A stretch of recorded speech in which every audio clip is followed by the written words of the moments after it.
Well, there's pros and cons actually for that. Well, when you talk about dreams, there's always a good thing, but there's also nightmares, you know. But well, I guess I don't know for Ralph, but the dream got bigger. It became a bit more serious that he had to stop school. That's probably the cons of the whole thing. But I know he loves what he's doing. He's partying a lot every night, man. Come on. Oh, yes, yes. Yeah. Yeah. How many girls have you been with since you started with Urbandub, man? Just kidding. No, no, no, no. Well, but we're saying is that I guess yeah, the dream got bigger, and it was a bit of pressure also for the band because we were labeled as the heroes of indies for the longest time from the time that we started to come here in Manila, and to be in a major label, that was really the biggest pressure for Urbandub. But we had to go into the major label because not we were out of towners. We're not from here, so we're a foreign band from the south. Yeah. Yeah, yeah. So basically, being not being like totally foreign in Manila, it's so hard to just like say, hey, we're gonna do this the indie way. We had to be sure when we came here because we had to stop our jobs, like our normal jobs. Even like the band had different jobs. They have different careers. They had to stop it because of the fact of trying something new, to make music as a career, which usually doesn't happen in the Philippines that much back then. I mean, back then it used to be just like, most of the bands who succeeded are always here in Manila. So never was there a time where like a band from Cebu became bigger because they are from Cebu, like they've been situated there. So we had to do the same thing. We had to situate ourselves here in Manila, and then that was the biggest pressure. But I guess looking back right now, I guess if we didn't do also the sacrifices that we did, we never actually we could consider ourselves that we captured the dream that we wanted because we're living. Well, we're living the life. We're living the dream, basically. As what Gabby said, we're a struggling major artist.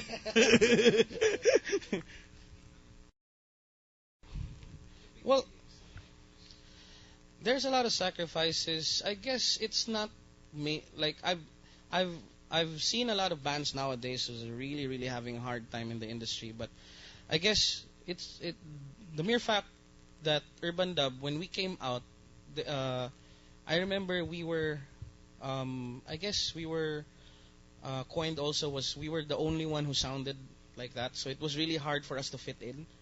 Like let's say they were saying na why this like guys, like doing their songs in English. That was one where like most of the what was accepted back then that when you're a band you have to have a Tagalog song at least or like a Filipino song or maybe in your dialect like Bisaya or something. But that was one thing that was always separating us from the others, that we were always, I guess we were being parang, how do you call that? Parang, yeah, that's what they say now, nagpapaiba. But then, in reality, we just really, that was the way how we could express ourselves, like, I think Urbandub, that's the only way they can express themselves, Kasi we can't, it's hard for us to speak in Tagalog because we're Bisaya. It's hard to write a Bisaya song because it's so complex. The yeah. dialects is so complex. So that one is to fit in. That was so hard. But I guess what made Urbandub survive was because of the fan base. That was really the pinnacle of everything. Because like another thing was I remember back then when you look at bands, they have to be like. So like I mean I just noticed that they have to be like really tall and they're like really like when they get in they have to look like they're rock stars. I don't know, like that was always been how it was, I guess, presented to us in general. But when Urbandub came in, they were like, they're cute, they're like, but then when they're on stage they're like, bang, So I guess that was the difference. Like we had this funny funny conversation the other day, like tumatangkad sila pag nasa stage.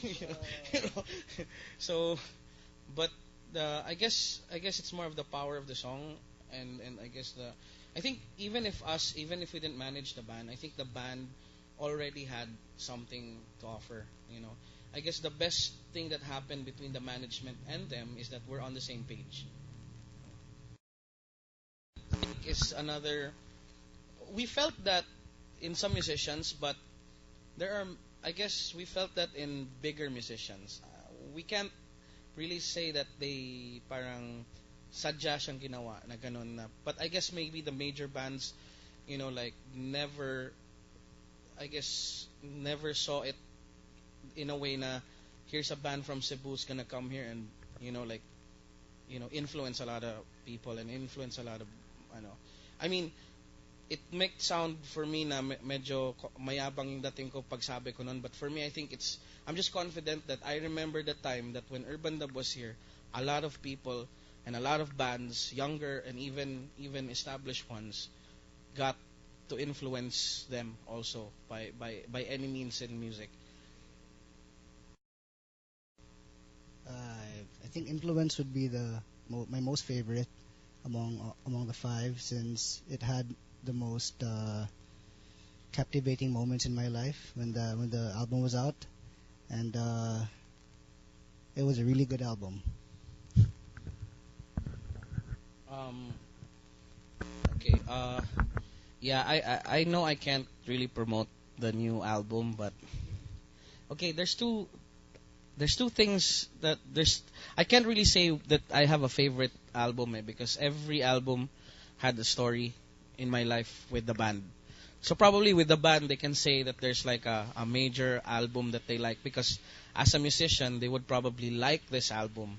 But there's a difference between me liking an album because for me it's a story and a journey for me with okay yun nga, with the albums I can say the favorite album would be based I guess on well if I base it on musicality I would like I like the newest album, the Apparition, kasi I think the band really matured. Like I think that the new album is one of the best for me based on technicalities, music, and everything from recording. Parang like parang they know who they are na talaga, and I mean from the past kasi it's always trial and error. But the good thing about the new album is they tried something new, pero they still own it. Like you can hear a lot of rock and roll feel in it, mga grunge, pero it's still Urbandub. So they really know na their craft ba. So I guess that's the beauty about the new album for me. That's why it's my favorite. But when it comes to the story of Urbandub, my favorite will always be Influence because that's how we started. Like I remember the first time we brought that album in Manila. I remember the first time Cutting the paper on the boat. yeah, like we used to like do our own packaging for it. It's like it was the indie way, the DIY way. So I guess that was my favorite because a lot of things happen in that album, in that span of doing that album. Like there's a lot of stories, both personal, and technical. So that's for me the favorite.